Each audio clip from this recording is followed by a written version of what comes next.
said that I think the opportunities for younger composers to get their works performed has gotten better over the years. There are lots of festivals, there are organizations that try to help promote music and give performances, and whereas when I was younger, I think that was, I seem to recall that being a more difficult challenge, to find opportunities to get my music performed. And I think that has changed. On a more negative point, I do think it might be more difficult for composers today to find secure employment. When I was young, it was just assumed that you would get a faculty position somewhere, have time to write your music, do some teaching and so on, and have a secure income. And those opportunities, I think, are a lot less than they were, partly because universities back then were expanding enormously in the 60s and 70s. They're not anymore. They're, in fact, tending to shrink. Budgets are shrinking. There are fewer positions available. So it's kind of a mixed bag, I guess. I was working on my doctorate at NYU, and my composition teacher was Ursula Mamlock, and we had a wonderful relationship. We're still friends today. She was just here in New York for a performance, and I did get to spend some time with her, which was lovely because she's about to turn 90, which is amazing to me. And one day in a lesson she said, you know, you really should join ACA. And I said, okay, so what's ACA?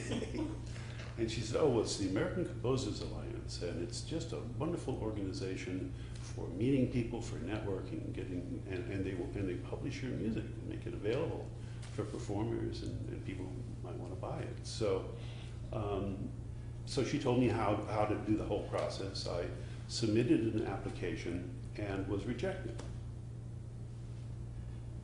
because I hadn't accumulated very many performances. I didn't have any recordings. So they said, take another year or so, get a little more under your belt and come back. So I did that, and then I was accepted in 1978, I think it was. And I loved ACA. It was everything Ursula said it would be. They took all my music, they started making it available, and they used to have these wonderful holiday parties where everybody, the president of BMI, and it wasn't James Roy, it was Oliver Daniel,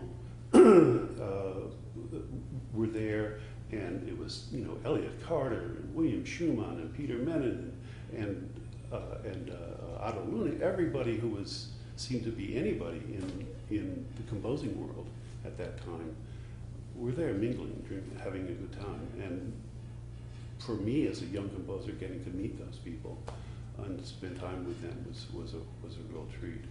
And then it wasn't long, I guess around 1982 or so, somewhere in there, I got elected to the board for the first time. And I guess I'm one of those people that can be depended on to do things. So I kept getting elected, and then I was secretary for a couple of terms, and then I was Eleanor Corey's vice president, I think for 2 or 3 terms, and then ultimately became president. Mm-hmm. And I figured out that as of a year ago, if I were still on the board, and I'm not now, because for a long time I was on the board just because I'd been the last elected president. It was a non-voting position, but it was fun to go to the meetings and see people, so I kept going. But it was 29 years altogether from the time I first served, and I'm rather proud of that. I mean, I'm still writing music, of course, as much as I can. But a few years back, I became friends with an amazing woman named Nancy Bogan, who had a performing ensemble called the Lark Ascending, as part of which she always commissioned composers to write new music. And she commissioned me several times, and we became friends. And then I met her husband, who just happens to be the oldest living grandson of Arnold Schoenberg. Well, for someone who grew up revering the name Schoenberg, that kind of connection was irresistible. And they're, besides being full of all kinds of wonderful stories about the Schoenberg family and so on, he's a charming, intelligent man who I enjoy spending time with. So we've even gone so far as to travel to Austria last year together, the three of us. Now he's about to be 88, I think, and she's just turned 80. And I'm going to be 70, so you can imagine these old codgers. But I must say, they wore me out. I couldn't keep up with the two of them. And of course, Arnold knows so much about the country of Austria and Vienna, and so because it was his childhood, and they go back almost every year. So we had wonderful experiences, one of which was to go out to a lakeside resort where Schoenberg had spent 3 summers in 1906, 7, and 8.